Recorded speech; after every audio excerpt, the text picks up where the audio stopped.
It's really a privilege and a pleasure for me today to be interviewing Professor Scott Geller. Scott is an alumni distinguished professor at Virginia Tech. And for those in the safety field who haven't heard of Scott before, where have you been? Because Scott is the pioneer, the godfather of behavior-based safety. Let me turn it over to Scott to start off with and get Scott to explain a little bit more about his background, his experiences, and what he's doing right now. Scott, welcome to the show. It's a privilege to have you on the show, sir.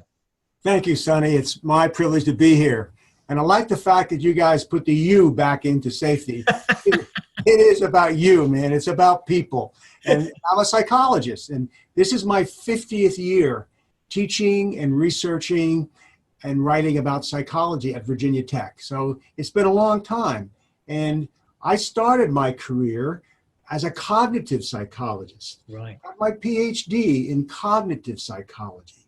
But at the same time, at Southern Illinois University in Carbondale, Illinois, I was taking some other courses in behavioral, applied behavior analysis, as it was called back then, and they still call it that. Today I call it applied behavioral science. Right. So when I got to Virginia Tech in 1969, I was a cognitive psychologist. I was teaching cognitive psychology and doing research in cognitive psychology, decision-making, for example. But I soon realized that, okay, I can do my research and publish my articles, and it goes to some esoteric journal, and other people with that journal, they read my articles, but it's not going anywhere. From my perspective, I was not making a difference. Right. And that's what I wanted to do. I wanted to make a difference. At that time, there was a lot of concern about the environment. Recycling, litter control, people were talking about the environment, and it hit me. Why don't we apply behavioral science to environmental conservation? Right. I did that for a while. My first book with two other colleagues is called Preserving the Environment, New Strategies for Behavior Change, published in 1982. But at that time, I was realizing there's another field. There's another field that really needs behavioral science, and that is safety. Going to a few safety conferences, it was, it blew me away how they're not talking about behavior. It's your attitude, think safety. That was the strategy. And it hit me that, wow, this field needs applied behavioral science. What is behavior-based safety? What is it? How did it start? Where did it come from? So over to you, Scott. All right. Well, talking about history, I got a phone call from Dale Gray, who was corporate safety director of Ford Motor Company. Right. And he heard about the work we were doing to get people to buckle up in our community. We were trying to do behavioral science in the community with regard to the target of getting people to buckle up. Now notice why I like that particular target. First, wearing a safety belt will save lives. Notice I don't say seat belt. It's a safety belt. We need to watch our language. But anyway, I had my students out in the community recording whether drivers were buckled up or not. And this is 79. We had less than 20% wearing safety belts in those days. So we set up programs on campus, to motivate the use of safety belts. We were pretty successful. One day, Dale Gray called me and said, "Hey, Scott, I've heard about your safety belt work. We got a problem. We have to get our employees at Ford Motor Company to buckle up. If we don't get people to wear safety belts, we're going to have to put airbags in cars. Right. And when we put airbags in cars, that airbag is going to cause a crash." Yeah. And so the bottom line is, by the way, if you're buckled up, that airbag is going to protect you by 5%, 10% more. If you're not buckled up behind that airbag, it's not going to help you. So you need to wear a safety belt. So this was set in 1979. So that was the day when I said, we're going to do behavior-based safety. We're going to focus on behavior. And matter of fact, Dale Gray hired me to travel around to the various Ford facilities to teach their employees how to set up a safety belt promotion program at their facility.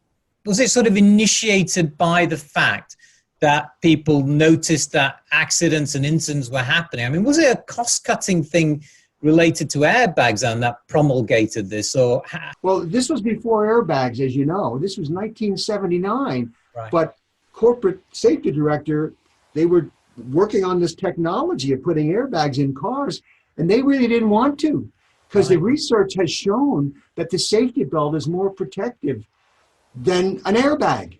And in fact, the airbag won't help you if you're not buckled up. So, in fact, as we know, airbags have caused crashes, and airbags have caused injuries when you stop suddenly and the airbag employs, and all of a sudden. So the bottom line is less than 20% of the population in those days was buckled up. And so we wanted to use a positive approach. So when I traveled around to the Ford Motor Companies, I taught them, do it. Thank you, Nike, do it. Here's the way it works. First, define the behavior you're interested in this case, safety belt use. So the employees went out to the parking lot, and when employees were coming to work in their cars or leaving the parking lot at the end of the day, were they buckled up or not? And they got a record. They got a baseline record of safety belt use. And then, well, by the way, I'm just doing O now. Define the behavior. Now observe the behavior to get a baseline record. Then the next is I.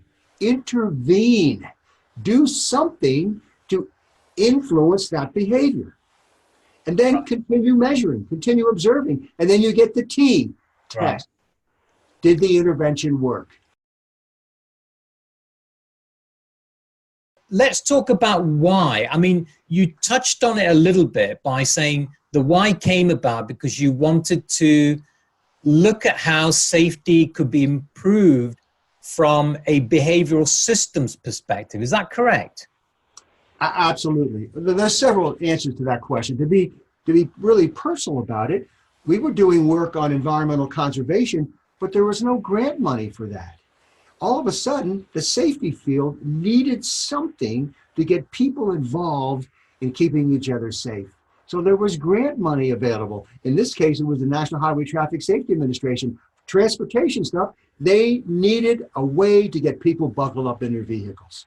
So indeed, that was why. At the same time, I was advised to go to safety conferences and listen in, the National Safety Council conference, for example, or the American Society of Safety Engineers. And I went there to listen to what the current climate was with regard to the human dynamics of safety. Blew me away. But why did you do this differently? Because let's be honest, if Scott Geller wasn't there at that particular time frame, things would have gone on. Why did you draw the line between what made you connect up the dots, basically? Well, what made me connect up the dots is I learned that the field of safety at the time, 1980, 1981, they weren't talking about behavior. It was all about pass a law and enforce it. Well, there was behavior. It was negative consequences if you screw up. And they had signs, think safety. You know, they weren't talking about behavior. And they used language. They should still use this language.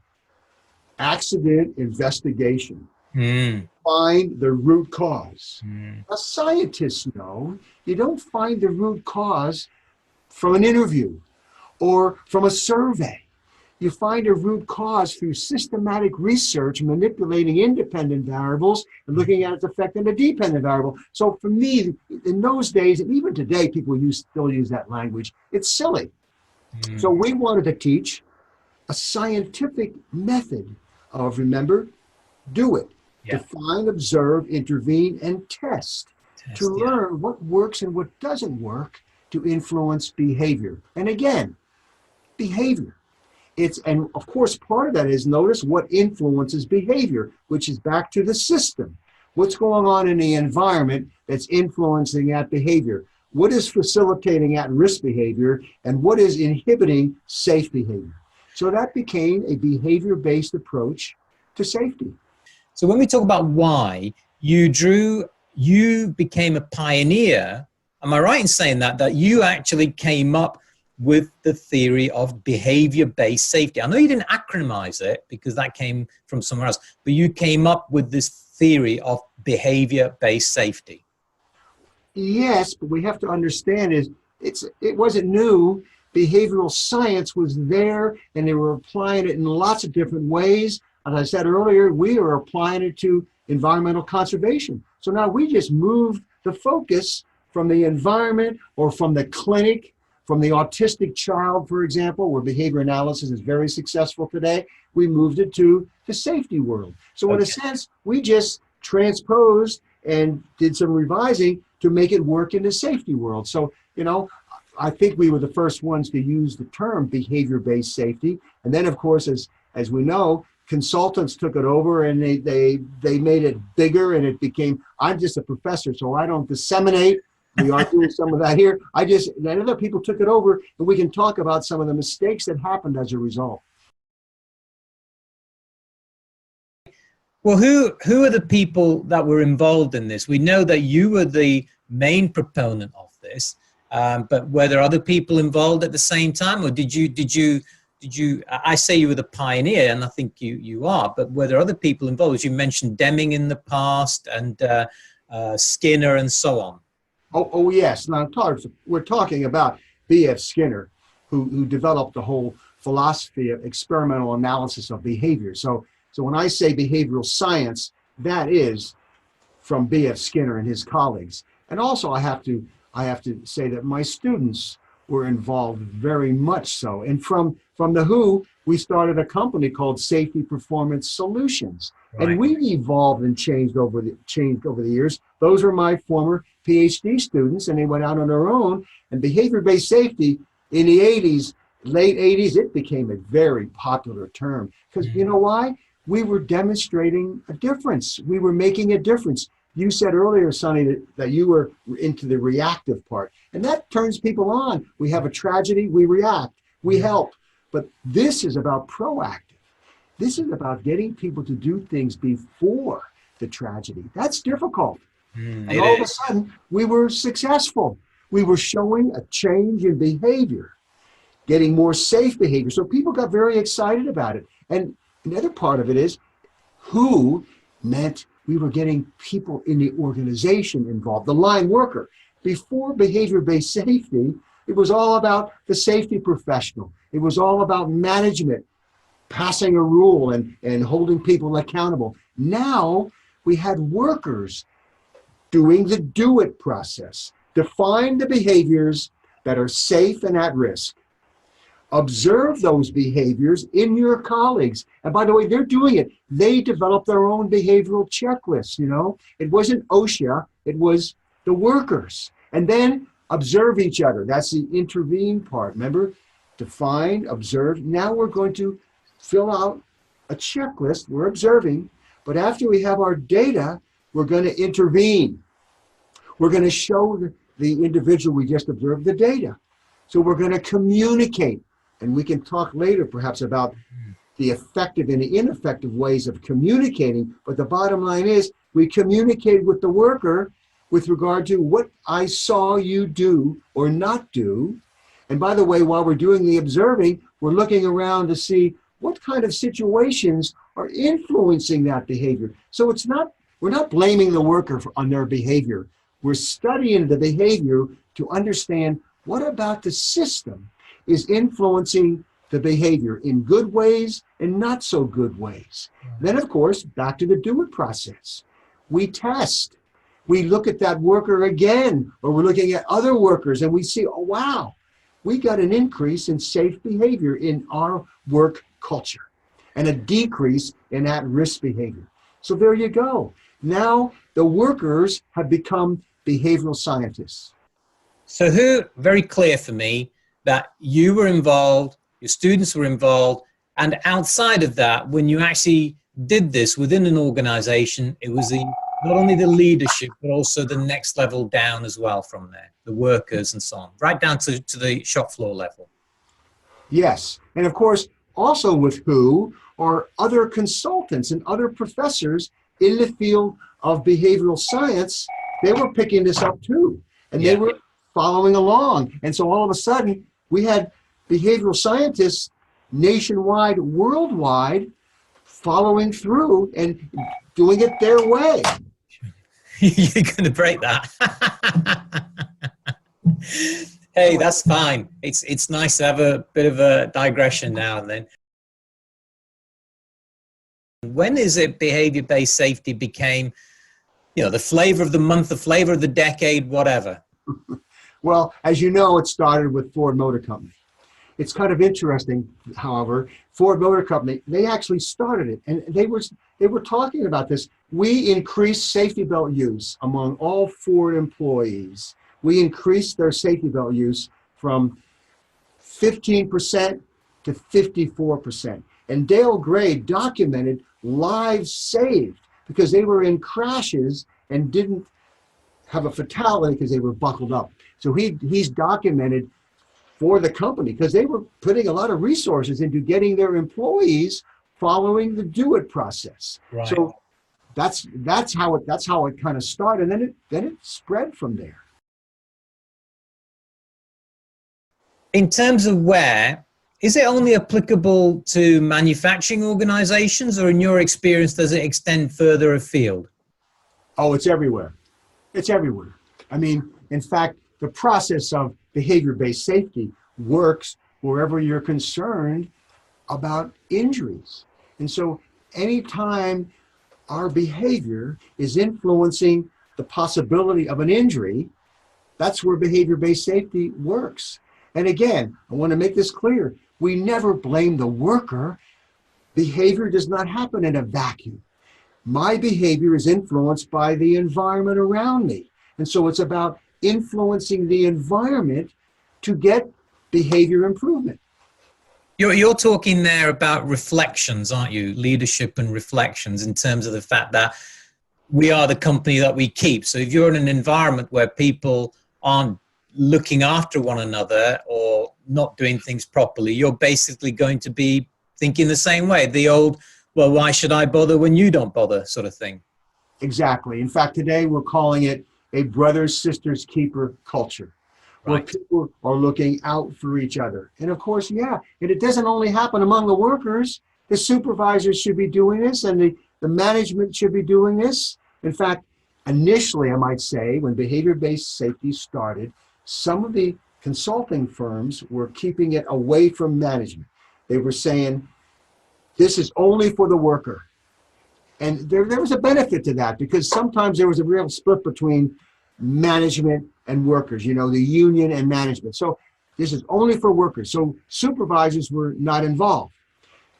Of course, we taught it differently. We say everybody needs to be involved in the whole process. And when we went into organizations to teach them behavior-based safety, we wanted everybody to learn the process. And here's the challenge. You got the process. How do you support the process? How do you get the leaders and the managers of the organization to support the process and believe in the process? So, it sounds easy, checklist, do it, define, observe. That's an easy process that workers can do, but how do you develop a culture that uses that process in the optimal way and keeps it going? It really started in the chemical companies. Exxon Chemical was the first company to really get us involved, and that's where our company, Safety Performance Solutions, started. And let's say why. A chemical explosion. I mean, Exxon realized that we have to do everything to prevent the Big Bang. So, yeah, and it was the oil companies came next, but it really started initially with the chemical companies, again, anticipating, because they've had some explosions, and what do we do to prevent this? So this whole preventive mindset came into play, and when they analyzed these explosions, they realized behavior was a part of this. Someone took a shortcut, or someone didn't lock out the equipment when they should have. So some behavior was involved, among other things, but behavior was a factor in these tragedies.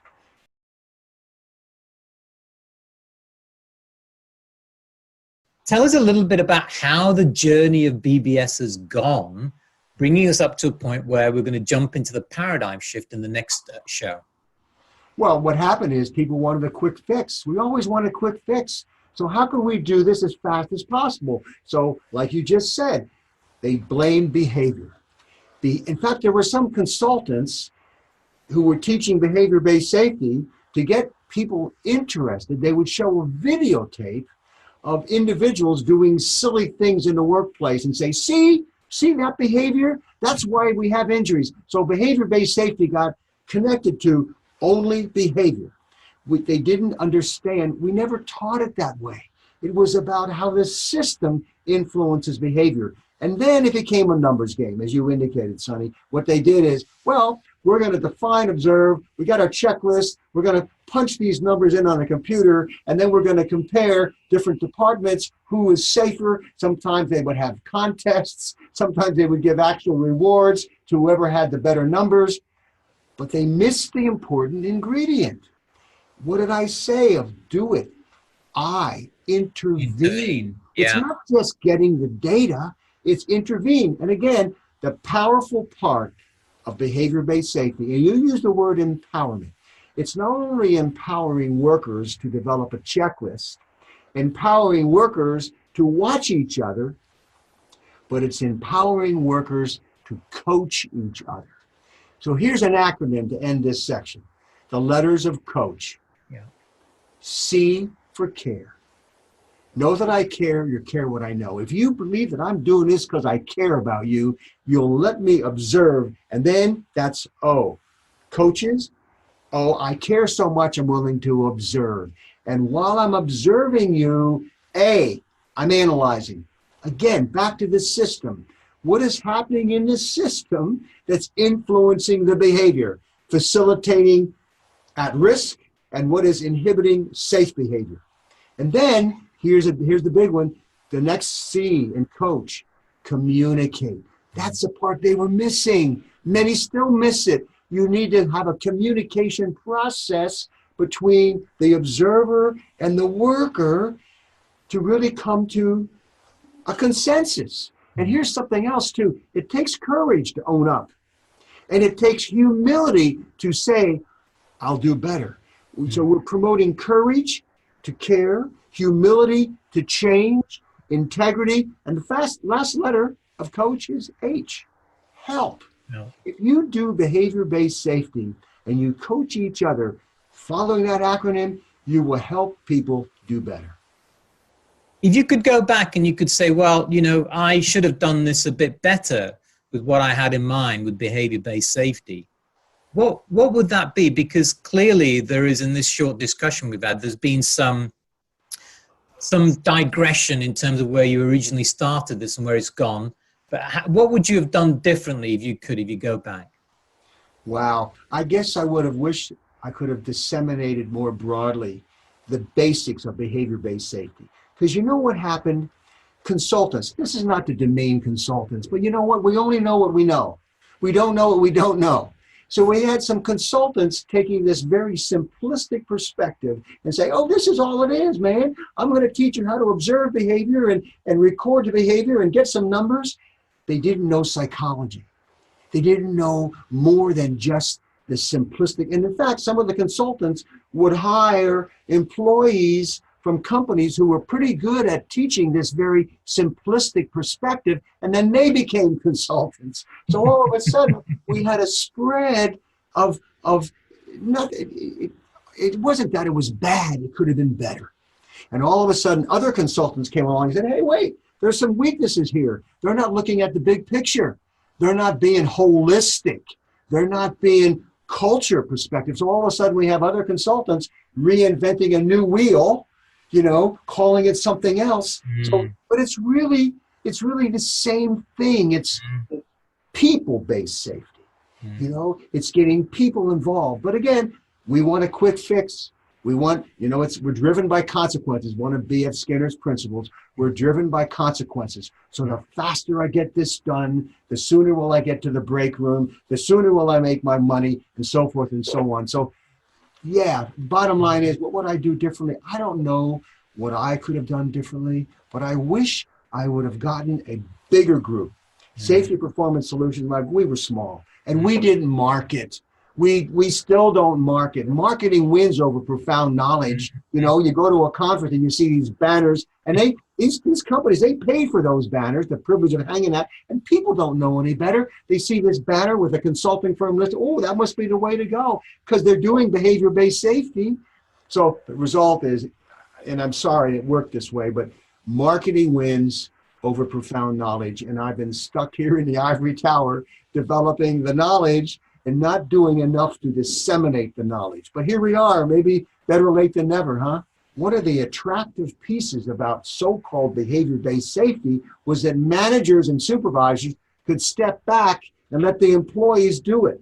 As a matter of fact, I went to do some training programs, in those days programs, and the managers would introduce me and then leave the room. They were not a part of it. And by the way, some of these current programs are taught that way. You know what? Just watch this video, do these exercises, and you'll know behavior-based safety. So again, I hope we can turn that around. I hope there are a lot of new people out there who are just hearing this term for the first time, and maybe we could teach them, and in the process, teach ourselves what people need to know. Now, paradigm shift, as I described, is something happened after the genie was taken out of the bottle, was let out of the bottle. What exactly happened, Scott? Well, let's talk about two paradigm shifts, perhaps, Sonny. First was the paradigm shift to go to behavior-based safety, right? I mean, before behavior became the focus, we were talking about attitudes and thinking. Not that that's wrong, but when behavior came along, all of a sudden we could count it, we could record it, we could hold people accountable. So all of a sudden that was a paradigm shift. And then, as we said in the last show, consultants got in line. You didn't even have to understand psychology. You didn't have to have a strong background on human dynamics. You just had to know the do-it process. You just had to know how to count behavior and record behavior and put it on a computer, and all of a sudden you could do behavior-based safety. And that was behavior-based safety for a while. And it still is for some organizations.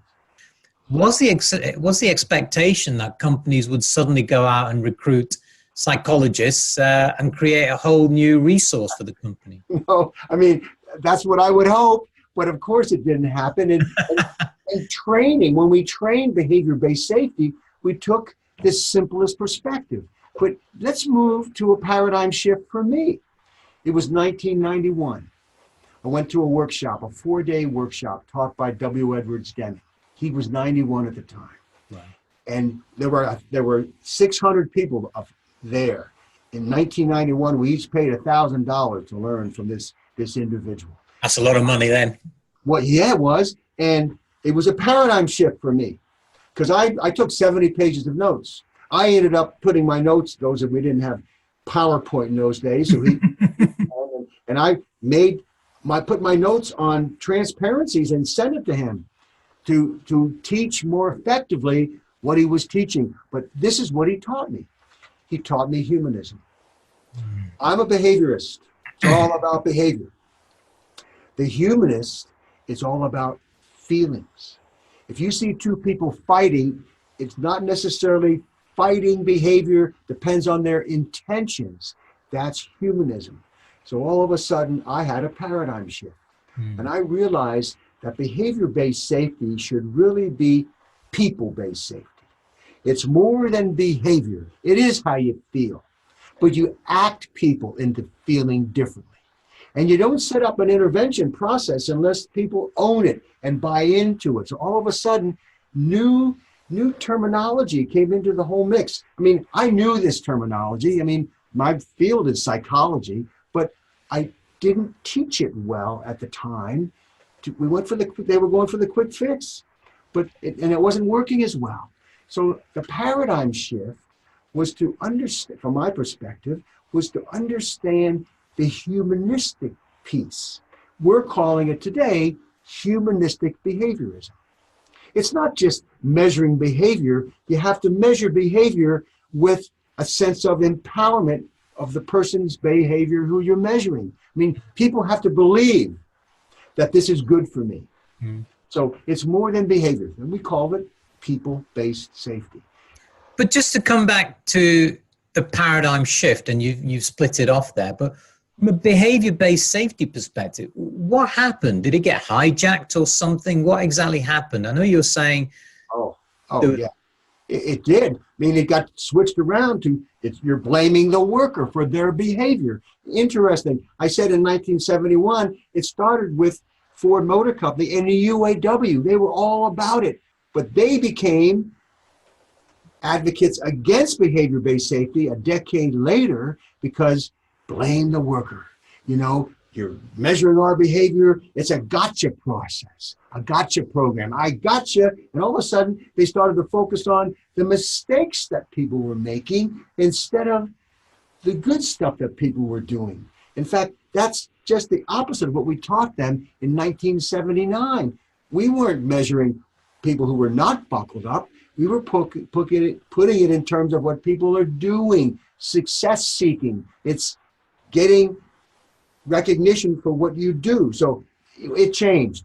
People started to misinterpret this quick fix thing called behavior-based safety, and they thought you're blaming the worker. United Steelworkers, another organization who came strong against behavior-based safety. Let me jump in then, because from a what perspective, we understand what happened was that it turned away from being a systems-based concept to a blaming of the people concept. But why did it happen? Did it happen because you thought that's what should happen? Is that what was your intention all along? Not at all. But we're back to my first point. I'm not good at marketing. We didn't disseminate. I wrote a book, it's The Psychology of Safety, trying to correct it. But people don't read books. Some people do, but they want a quick fix. So they were buying into the marketing of behavior-based safety. And some of the workers, however, were understanding this is coming across as blame the worker, as a gotcha process. Mm-hmm. So it became a turnoff. Now, as I said in the first show, I'll say it again, other consultants came along and said, ooh, there's a hole there. There's something missing. There's a gap. So we're going to define holistic approach or a culture approach. We're going to define, and of course they use this perceived gap in behavior-based safety to build up their new wheel. They reinvented the wheel. Was it not round anymore then? It got square and triangular. But everybody was blaming the other person. I was on so many debates at these safety conferences. They would have me come up with other folks and the holistic approach, and we would have these discussions. And I'm sitting back and I'm realizing, we're all saying the same thing.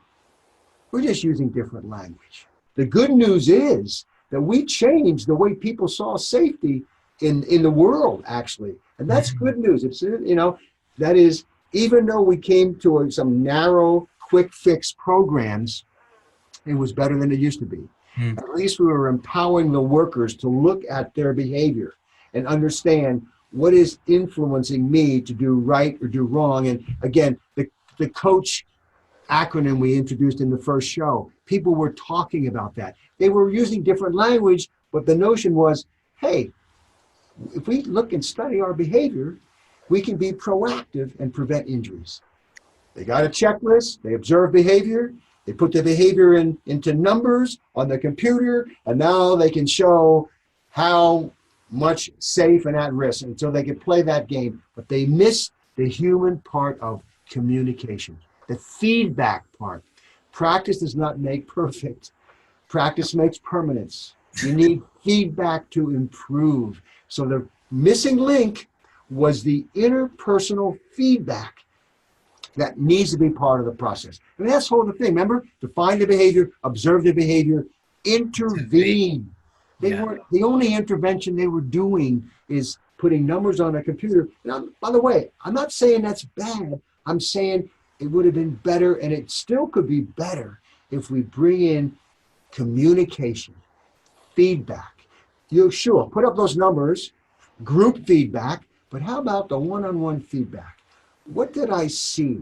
How? And by the way, here's a difficult part.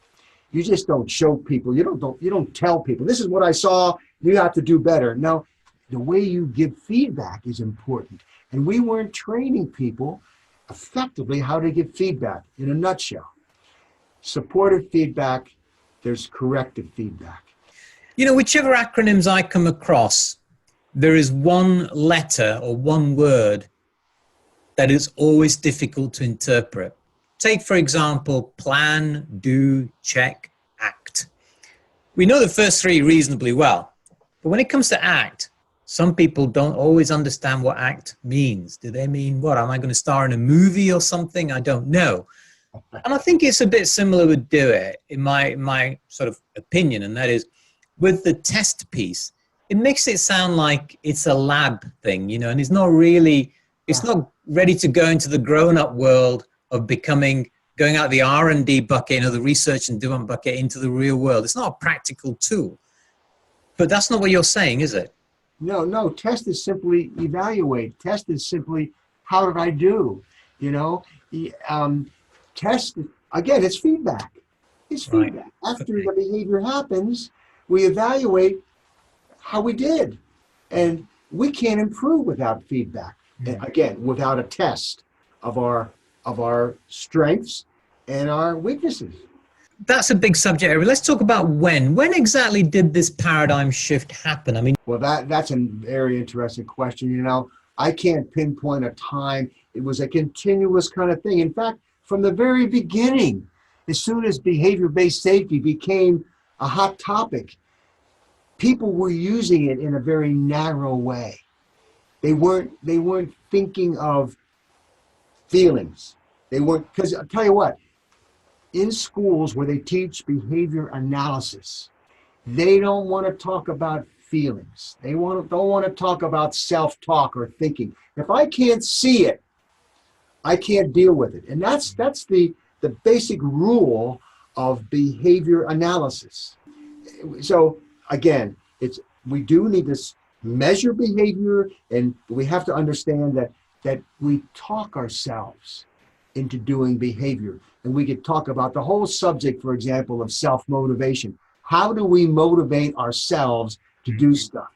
There's a lot of self-talk there, thinking. And again, the narrow focus on behavioral psychology, they don't go there. But we're broader than that. So with regard to when, and I said I can't really pinpoint a time because it's continuously happening. You know, there are still narrow perspectives taught about behavior-based safety, and there is still realization that we need to do more. And let me say one more thing about habits. There are three kinds of behavior. There's habitual behavior, that's behavior you do without thinking. And then there's other directed behavior. This is behavior you do because somebody else is holding you accountable. Other directed. You're doing it for somebody else. I'm not saying that's wrong. I'm simply, that's a different kind of behavior. It's not habitual because someone is, and then the third kind of behavior is self-directed behavior. And this gets back to self-talk. This is, you're telling yourself you ought to do this behavior. So again, we talk about behavior, we need to think about three kinds: habitual, other directed, self-directed. Let's do a couple of examples on those three then. Give me an example for each one. Well, with habitual behavior, we mentioned that earlier. Some people claim they buckle up without thinking.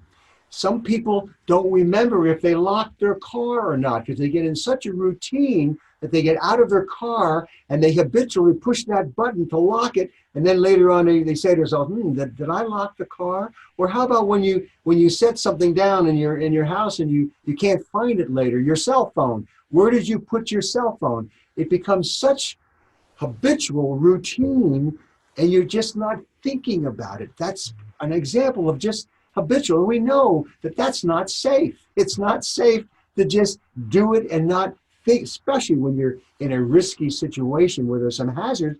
You need to be routine, but you need to talk to yourself about what you've done. Other directed behavior. It happens all the time. Somebody tells you to do this. In fact, when you do behavioral observations and someone is there with a checklist watching your behavior, you're going to be on your best behavior.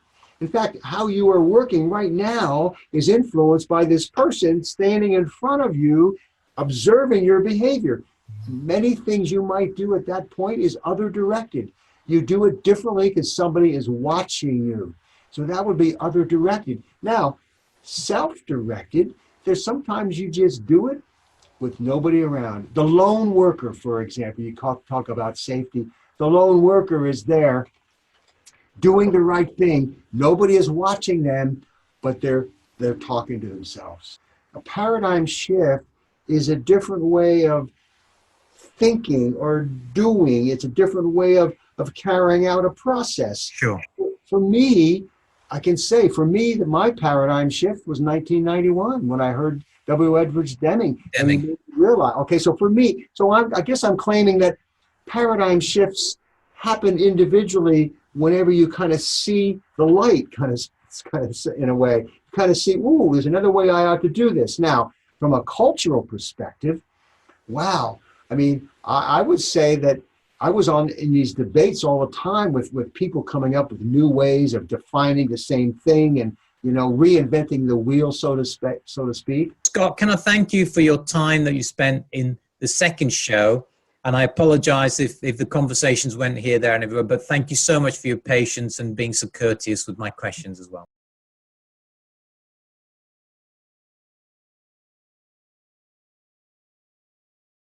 When we put these shows together, one of the things that I wanted to cover in show 3 was alignment.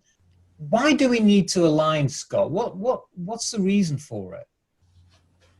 Well, I think alignment in this case means that many people who were doing behavior-based safety, as they were calling it, didn't know enough about psychology, didn't know enough about human dynamics.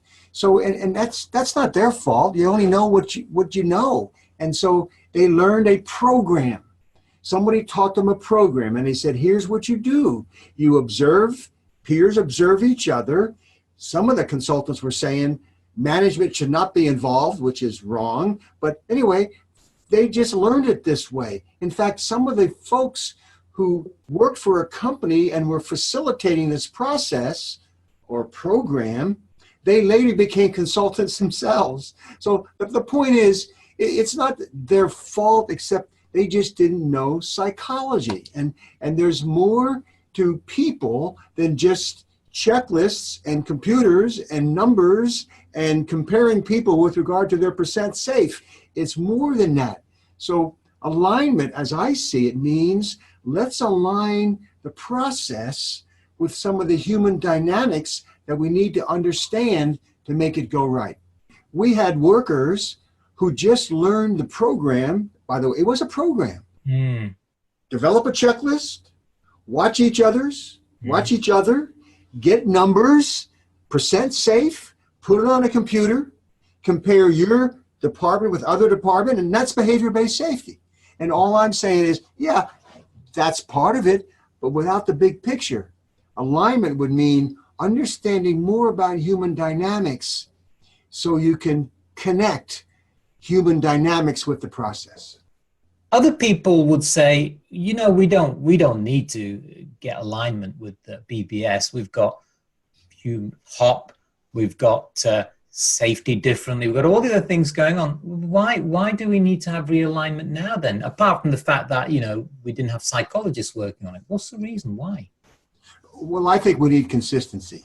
I mean, we're talking about what is safety about? It's the environment, it's people, it's the management systems. Those are all pieces of safety. So if we're going to talk about the human part, the people part, we have to be consistent. We have to know about humans as it relates to getting the job done with regard to safety. And one more quick point. It seemed to me that early on, people understood that, injuries are caused by, to some extent, though they're influenced by behavior. In fact, some consultants were saying they were caused by behavior, and so everybody started to realize that, you're blaming the worker for their behavior. It was not that at all.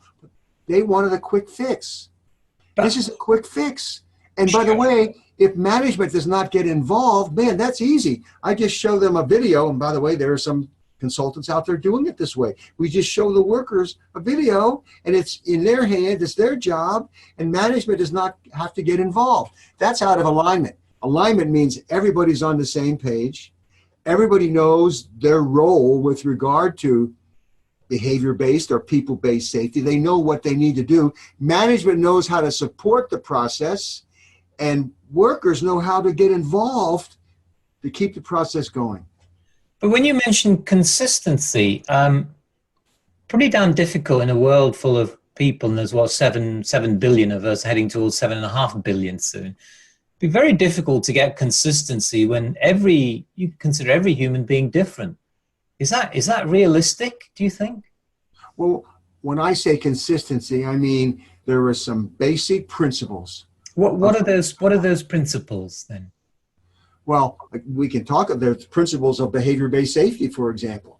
So, okay, that we do need to talk about, and I think that's in our next show. Yes. We talk about the evolution of behavior-based safety. So another way to think of consistency is that everybody knows the process. So right.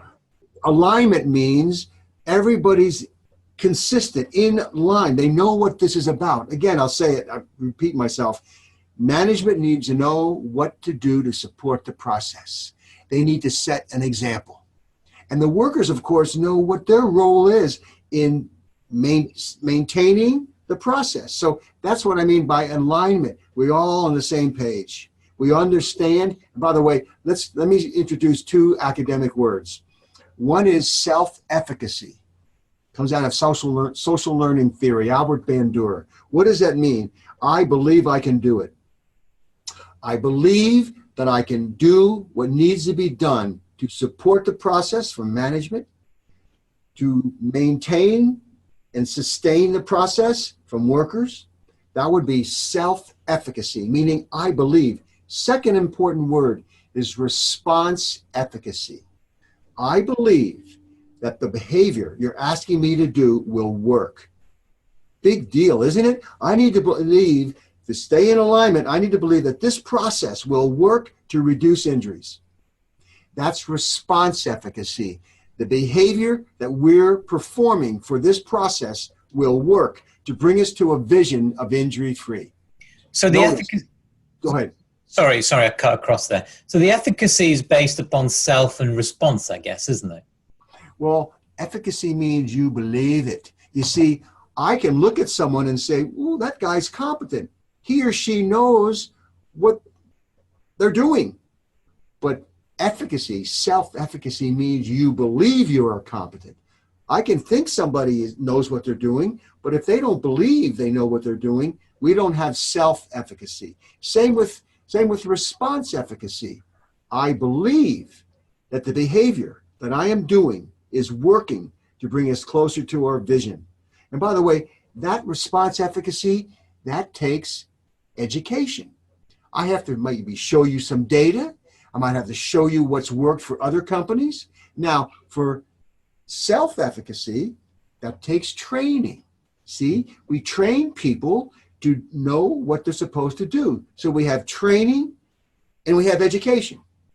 Is there a difference between training and education? Well, that's a tricky question, isn't it? There are some quarters who would agree and some who would disagree, unfortunately. Well, in our country, we educate in elementary school, it's education. In high school, it's education. And in college, it's higher education. And then you get to organizations and they call it a training department. That's what I meant. But it's funny, you know the difference. Do you want your kids to get sex education or sex training? Which one? Right? There's a difference, man. And your kids would say, "Give me some training." They understand that training means I do the behavior and I get feedback on how well I'm doing. That's training. Education means I understand that what I'm doing is worthwhile, will lead us to our vision. And so you need both. You need both in this process. I mean, the way we've discussed it there, for me, when you think about education, you could think of it as a theoretical framework. Whereas when you think about training, and you think about training in an organization, it goes beyond theory, because you might train an operator to, I don't know, perform a certain function, like how to turn on a pump, how to empty a tank. But you can do that in a classroom session, but you have to do it from a practical perspective as well. That's on the job training, isn't it? Yeah, and you know what an oxymoron is? Online training. Have you heard that? Online training. That's like plastic silverware, jumbo shrimp, legal brief, country music. I mean, anyway, yeah, but listen, you say theory. We're following a particular theory. We're following certain principles. You know what that is? That's alignment. But we're aligned. We're all on the same theory or same and research supported theory. I mean, this is not someone's common sense. This is research supported principles, or call it life lessons. But we're all in a line. And now, as you just said, we learn the behaviors to support those principles. Is there still a place for BBS? Because now you've hit a point there about online training, in the sense that the world is going digital, and whether we like it or not, we're finding people are now putting these what they call ocular training session, or immersive training sessions, where they wear these fantastic goggles and they're walking around a process plant and they're looking at things and they're making points about unsafe behaviors, or whatever you want to call it. I know I'm opening up a can of worms here, but is there still room for a world with digital technology where we can incorporate this then, if we're really thinking about tangible type of training? But we still need people.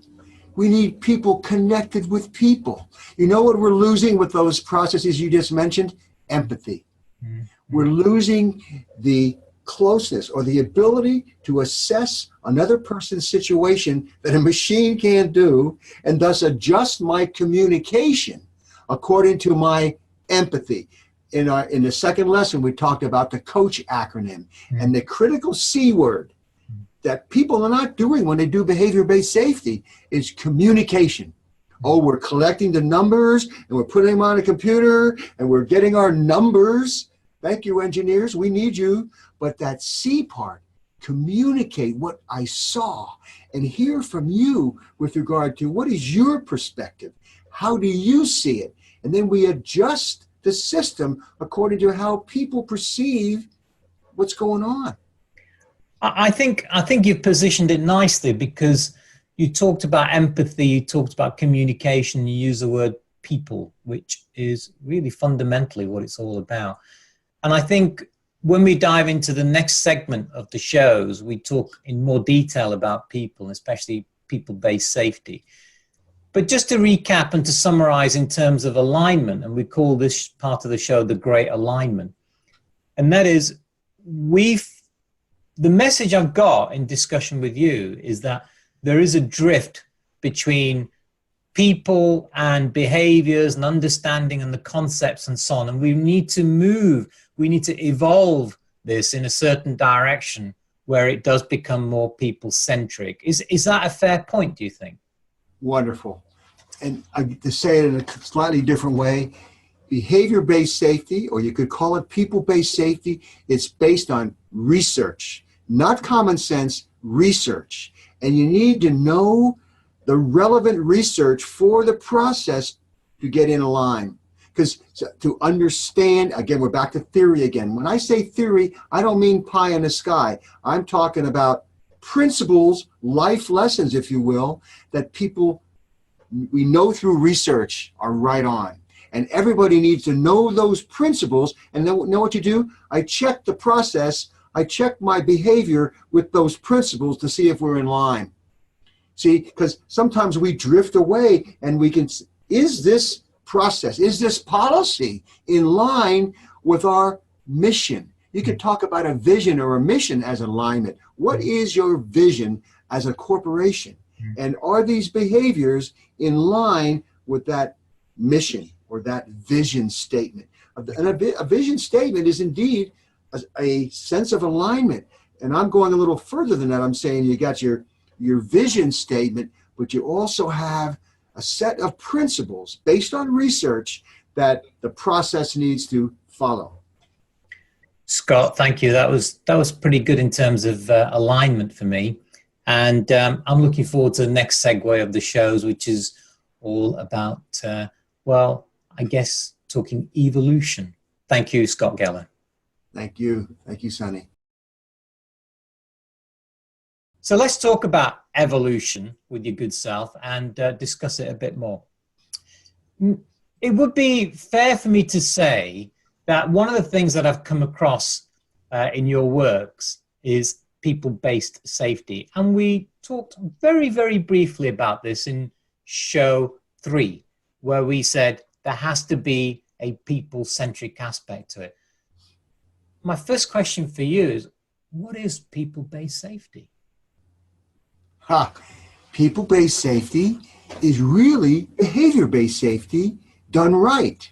You know, when I started behavior-based safety, as you said in the first show, 1979, I was following psychology. I was following theory, research-based principles in psychology, but people went for the quick fix. So I said, okay, the consultants are calling it behavior-based safety.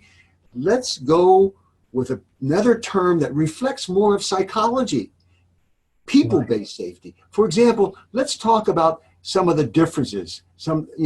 Behavior-based safety, the behavioral scientists will say, only observable behavior. Right.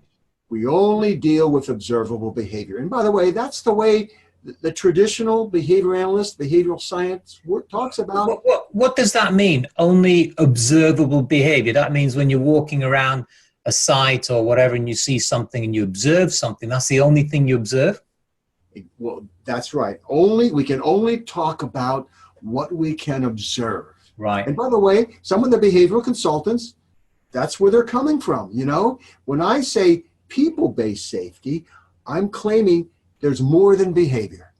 Right. There are feelings. There are unobservables. And by the way, even B.F. Skinner, right, the father of behavioral analysis, right, experimental behavior analysis, he believed there was more than observables, that people do have feelings, but science needs to focus on what they see.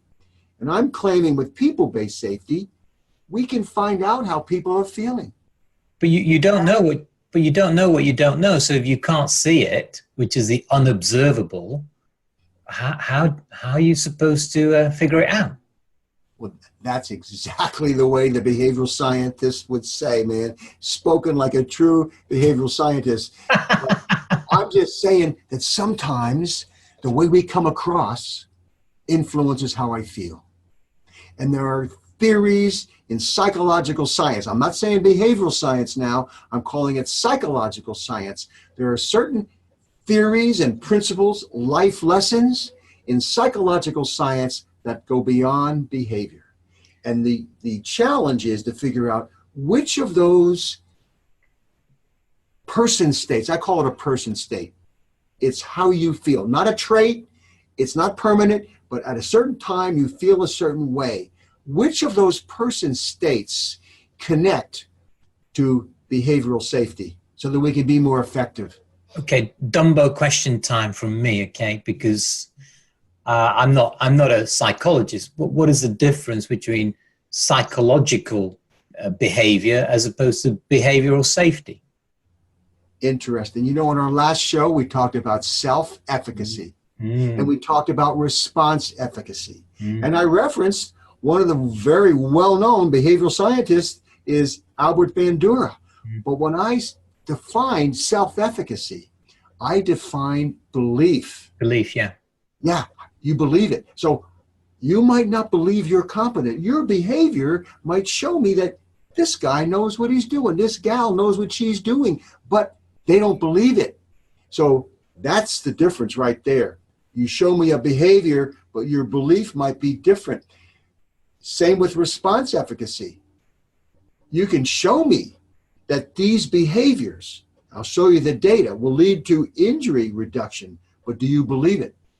Do you believe it? Now, I'll admit, it's tough to assess that, but you can start by asking them, do you believe this? And if you don't believe it, why? What else can I tell you? How more can I educate you? Or how more can I train you to convince you that You can do it, and it is worth it. Sorry, I cut across you there, but this is, I knew this part of the show would be one where it would be quite interesting. But that's subjective, isn't it? I mean, absolutely. You believing you can do something might not mean getting endorsement from me in believing that you can do it. Exactly. And it's true that how you walk and how you talk does influence what you believe. Let me throw out 3 words that reflect beliefs. 3 C words, and we can talk more about this later, but the choice. Right. Choice is critical. Do I have choice in what I'm doing? And behavioral scientists know that when I feel a sense of autonomy, notice this is very subjective, I feel a sense of autonomy, I'm more likely to be self-motivated. I'm more likely to do the process you're asking me to do. Subjective, of course, autonomy. Now I can set things up to increase the probability that you're going to feel choice or feel autonomy, but I don't know. I need to ask you, or I need to have you tell me. But again, when I mention choice, or how about competence? The belief that you're competent. Again, I'm back to beliefs. It is subjective, but your behavior certainly gives an indication that you're competent. But I want you to feel it, man. I want you to believe. And that, by the way, those beliefs, that will influence how I might interact with a person. See, if I don't think that they believe they're competent, I might realize that I have to give this person more recognition. I have to show this person why I believe they're competent. Yeah, it's subjective, and the challenge is to get beyond subjectivity and get to behavior.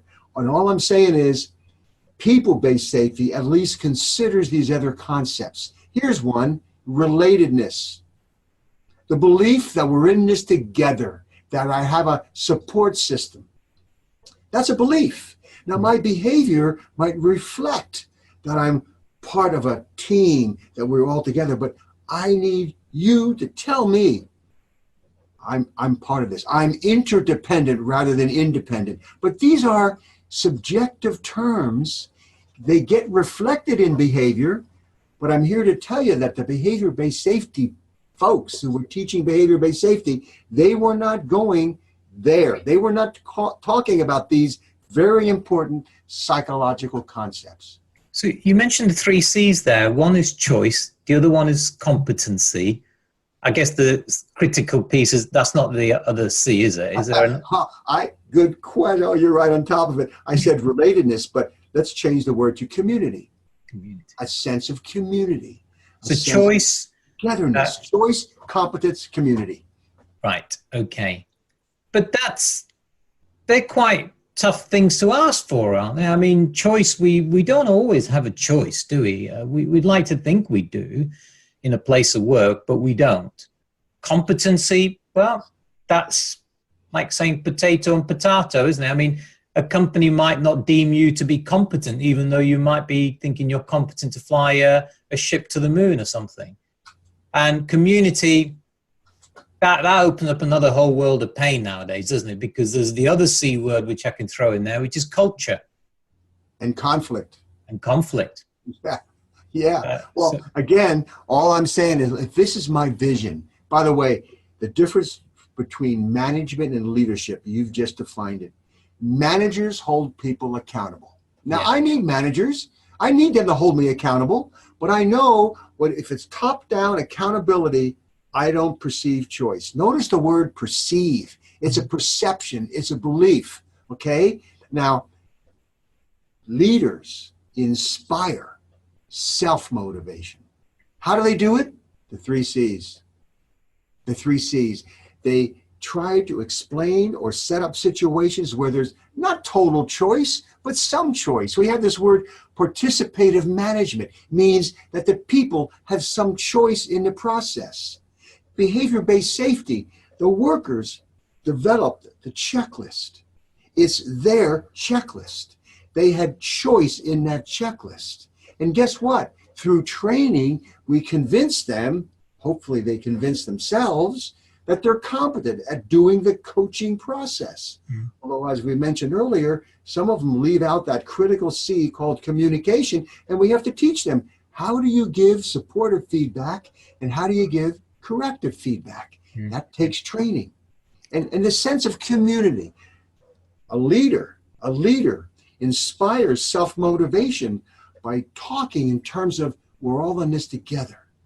This is our vision. This is our purpose.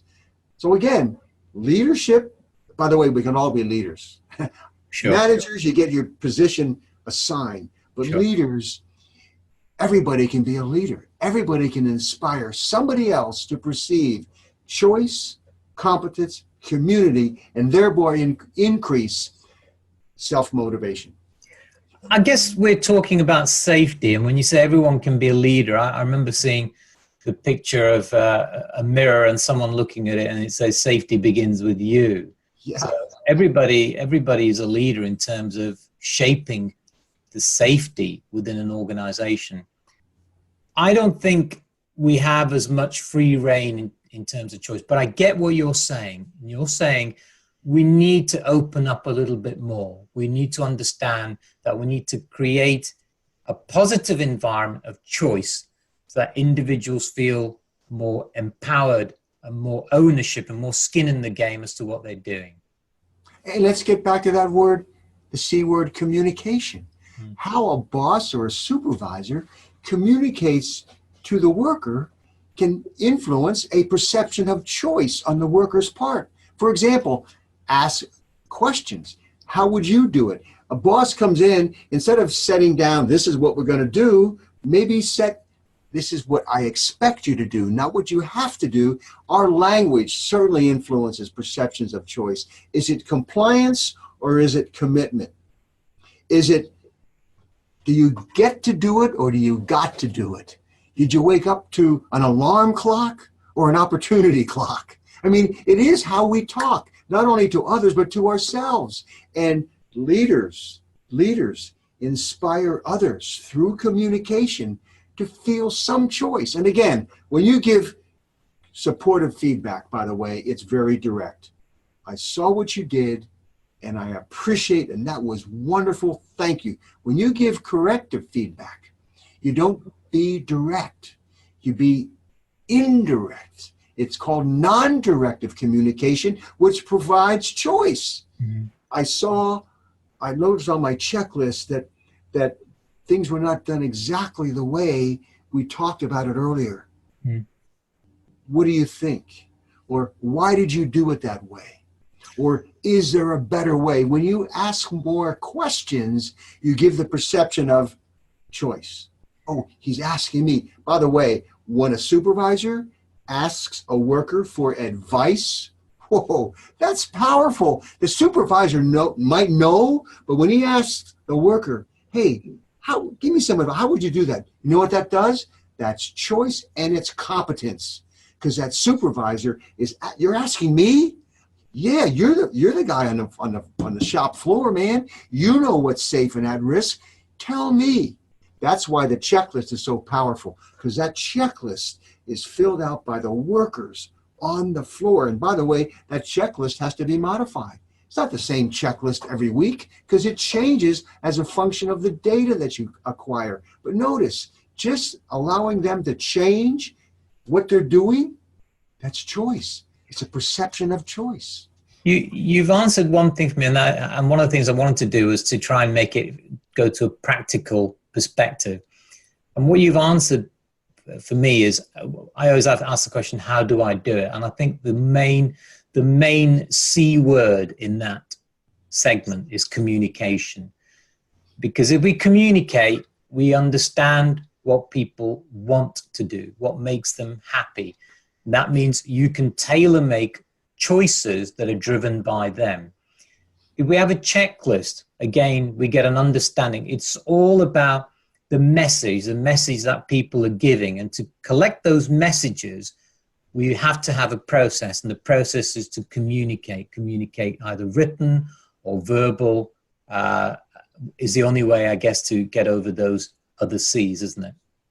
Sonny, you can have a checklist that the supervisor sets up. And there are supervisors and managers. Managers, they set up checklists for workers to follow.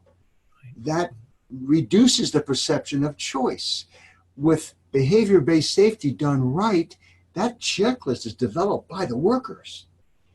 By the way, the supervisors should be involved. They should ask questions. Why is this and why is this? And the checklist I said before needs to be modified. But again, putting that critical process in the worker's hands. Choice. You mean you believe I'm competent enough to carry out this process ourselves? And guess what? When through that communication process, you come up with a recommendation, you come up with a hazard that's out there that people are, that a hazard that actually influences the possibility of at-risk behavior. You come up with a barrier to safe behavior, and then management changes something in the environment that shows that they were listening to the worker and their recommendations. Oh, now you have choice and competence, and you have community all in one. Would it be an oversimplification on my part then if I said that when we talked about evolution, we are saying that behavior-based safety, I mean, from the get-go, the behavior-based safety model, when it was propagated by your good self, was misunderstood in terms of what it said on the label. Would it be fair for me to say then that the missing piece was the people-based safety piece? Yes, absolutely. Thank you. My first book in safety was called The Psychology of Safety. And that book defined behavior-based safety. Guess what? We were calling it actively caring. But we defined behavior-based safety as I thought I did it back in 1979, but it got misinterpreted because people didn't understand enough about human dynamics to do it well. And like we said earlier, they missed that critical communication link. They were not training their employees how to communicate effectively. By the way, let me just say this, that's not easy. Mm-hmm. It's not easy to find a mistake that somebody has made, an at-risk behavior. How do you communicate it to them so they feel a sense of competence and choice? I mentioned earlier, you're non-directive, but I maintain that the consultants are not teaching that critical communication piece that involves human dynamics and the 3 C's, choice, competence, and community. I want to wrap up this show. I just want to pass something by you, and do snap my head off if you think I'm being a little bit coy here. But I think behavior-based safety, for whatever it was, it did stuff, okay? I do feel it lost the plot. I do feel that people didn't understand it and did change it around. But is it a fair point for me to say that you are now self-transcending yourself to the point where you're saying, I want to talk about safety in a different way, and that is about actively caring for people. Yes, everybody gets BBS, everybody gets PBS, but let's now start talking about safety in a different way, which is actively caring for people. I like that, actively caring for people, but let's face it, look at the word actively caring. Active, that's behavior. Caring, humanism. So we're calling it humanistic behaviorism, or actively caring. But behavior-based safety, if done well, is actively caring for people, right? Using a checklist to look, observing another person, behavioral observation process, that's actively caring. I am taking the time to observe your behavior, and guess what? Back to that C word. I'm going to communicate with you with empathy to try to become self-persuaded to change your behavior in a more safe direction. In the next show, let's talk about actively caring for people and where you are right now in terms of your thoughts, your views, and what have you been doing, Scott Geller? What is all this stuff you've been doing in terms of this? Because it sounds like you've been doing a lot of stuff in it. So Scott, in terms of behavior-based safety, we started our journey, we've gone through the process. What exactly is actively caring for people? It's about how people feel. It's about caring. It's about interdependency. These are words, by the way, that come right from humanism. So I'm calling this process, where we should be right now, humanistic behaviorism. Okay. Another way, we've talked about behaviorism, we talked about behavior-based safety, but so many of the consultants and the folks doing this or teaching this misunderstand the humanistic part, the caring part. We use the word actively caring. Check it out. Actively behavior. Caring, humanism.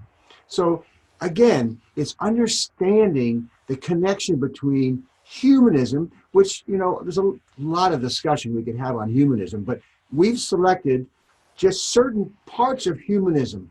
Empathy is one.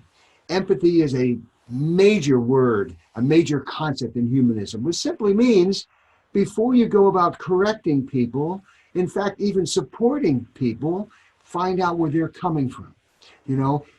Deming told us, don't blame people for problems caused by the system. So humanism is about looking at the bigger picture. It's also looking about, how do you feel? How are you feeling?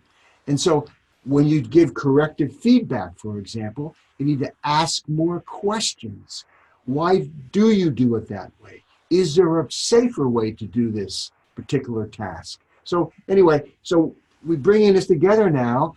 Humanistic behaviorism means using select principles from humanism to make behaviorism, or we could say behavior-based safety, more effective. Is it a case of rebranding now?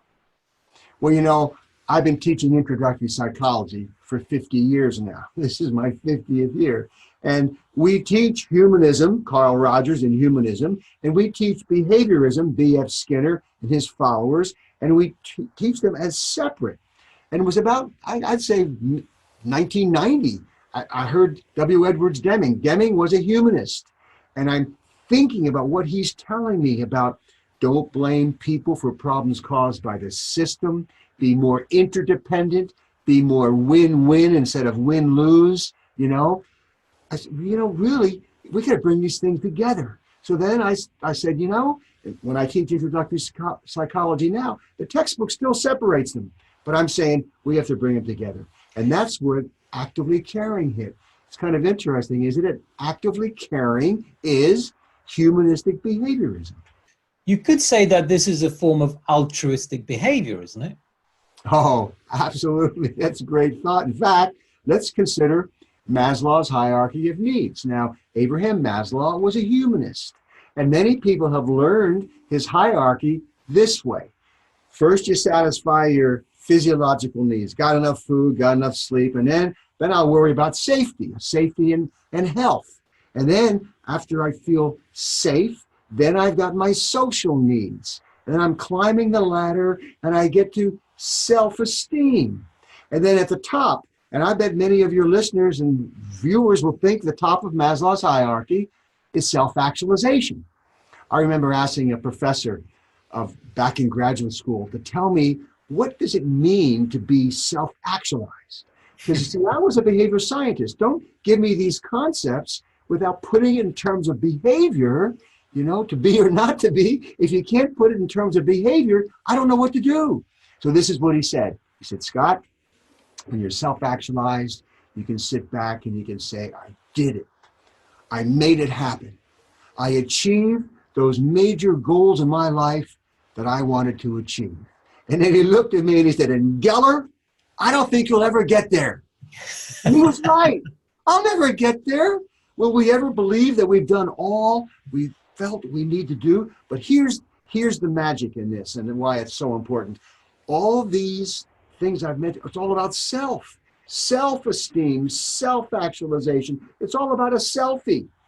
1970, Abraham Maslow passed away, but he wrote his last book. It's called The Farthest Reaches of Human Nature. His wife published it in 1971. He said he was wrong. The top of the ladder is not self-actualization. The top of that ladder is self-transcendence. Yeah. What does that mean? It means going beyond yourself for somebody else. Wow. That's actively caring. That's actively caring. And one more thing too, you don't have to do all of these. to get to the top. Gandhi didn't. Mother Teresa didn't. Many people reach out and help others before they have all these other needs satisfied. And here's the magic of it. When you help others, it feels good. You feel good. I suppose if I was to paraphrase it in any way, it's going from being selfish to selfless. It's where your barriers are taken down and you're actually helping others. You know, and people use the word altruism, but altruism is said that you're doing something without anything for yourself, totally selfless. And I want to make the point that it's not totally selfless, because when you help somebody else, you feel better, man. What if we can convince the world that it's reinforcing to reach out and help others? And if all of a sudden we start to experience it, it feels good to help others. Why do we have to wait to react after the shooting, after the tragedy? What if we were proactive and people would accept our help? So it's about a helping rather than a selfie. And you know, there's a whole field of psychology now called positive psychology. Marty Seligman started this 30 plus years ago at University of Pennsylvania. His point was this: psychology typically is thought as helping people who are distraught, emotionally disabled or depressed, and he said, what about the other side? What enables us to be happy? What influences happiness? More money does not make us happy. But you know what does? Social relationships, interacting with people. Now I'm more of an introvert, so it's tougher for me to get out and interact with people. And an extrovert, it's just a natural thing. Extroverts are happier. I can't believe you're an introvert. Oh, absolutely, man. This is a performance. This is not walking up to a stranger and talking to someone, man. It's different. But here's my point. If you reach out and help someone, that's a natural connection between people. And that feels good. And so, indeed, it's been shown that do good, feel good. Here's some psychology. The drive reduction theorists try to explain why we do what we do. And it's about reducing a drive. That is, we have physiological drive. This connects right back to Maslow's hierarchy of needs. If there's an imbalance between we have enough food or we don't. So if there's an imbalance physiologically, we want to restore that balance. If we lack sleep, we want to restore that balance. Actively caring for people, reaching out and helping others will help to reduce that gap, to get us back to, here's a word, homeostasis, a balance. Balance, yeah. I was very lucky and fortunate to get a copy of your book here, which is 50 Lessons to Enrich Your Life. Tell me about this book.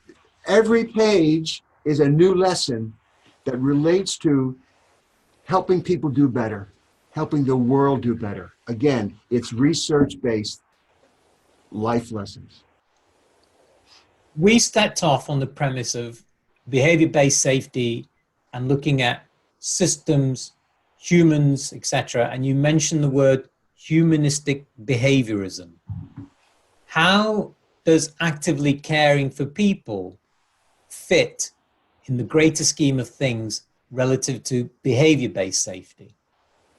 Well, I think that's actively caring for people is exactly behavior-based safety. If you did it right, if you did it the way it was defined. Remember, coach, care, observe, analyze, communicate, and if you do, and you help, yeah. And if you communicate from a humanistic perspective, non-directive, especially with corrective feedback, be non-directive. Look at the system, analyze. That doesn't mean blame the behavior. It means analyze what's going on in this system, in this environment that's encouraging perhaps at-risk behavior, or in fact discouraging safe behavior.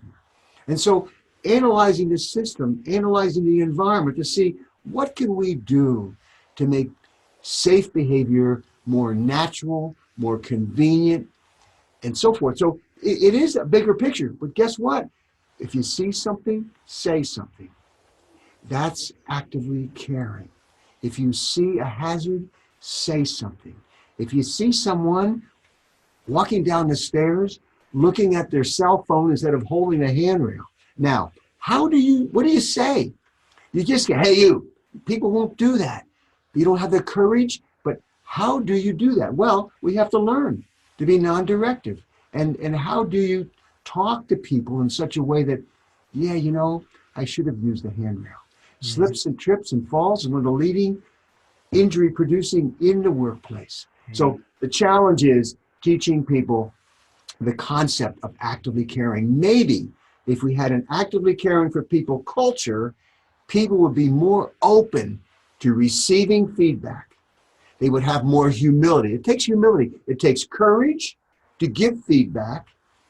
It takes humility to accept feedback. And then it takes integrity to adjust your behavior, to be or not to be. Your behavior, you know, based on feedback. Listen, practice doesn't make perfect. Practice makes permanence. It makes permanence. Only with feedback can we improve. But people need to be willing to step to the plate and do that. And that's the challenge. Scott, I can only but say I've thoroughly enjoyed these 5 shows that I've done with you. I've learned quite a lot during the process, as I did back in, I don't know when it was, 15 years ago when I first saw you at a conference. Actively caring for people is a great altruistic opportunity to enhance people's lifestyles and also to encourage self-motivation and so on. I'm a very, very big believer in it.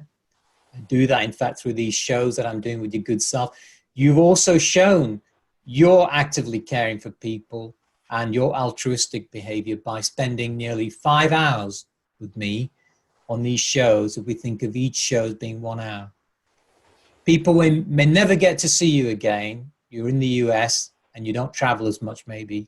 But with these shows, they've got an opportunity to capitalize and capture the knowledge that you've shared with us and what your intentions were and where you think the journey is going to go. So I can only say thank you for your time and the effort that you've put into this. Thank you, man. You're an inspiration for me. I appreciate you a lot. You're an inspiration to me, and I believe to many, many people out there. Professor Scott Geller, I look forward to doing many, many more things with you, time permitting. And thank you very much for the time that you shared with us. Thank you, my friend.